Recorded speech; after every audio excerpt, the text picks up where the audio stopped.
विजयी विश्व तिरंगा प्यारा, झंडा ऊंचा रहे हमारा, वीरों को हर्षाने वाला, प्रेम सुधा बरसाने वाला, मातृभूमि का तन मन सारा, झंडा ऊंचा रहे हमारा।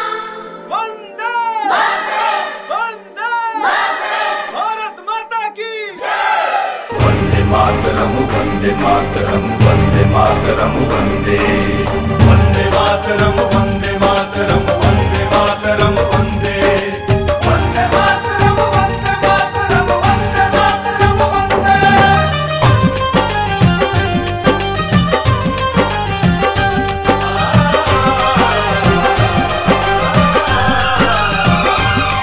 मेरा रंग दे बसंती चोला था भगत सिंह ने बोला, जब भड़का क्रांति का सोला, आसन दुश्मन का टोला।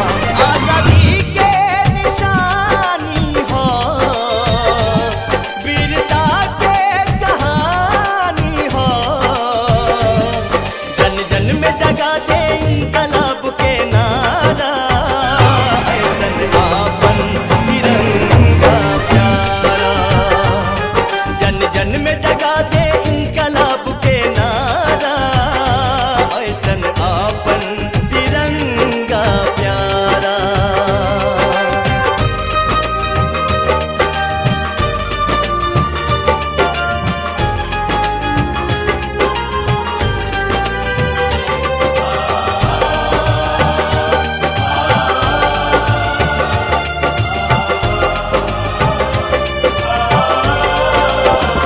शहीदन के कुर्बानी केसरिया याद दिलावे, रहे कायम हरियाली, हरा रंग सबके सिखावे, सादगी छूट न जाए, श्वेत संदेश देला, रुके ई कदम कबोना, चक्र उपदेश देला, रुके ई कदम कबोना, चक्र उपदेश देला।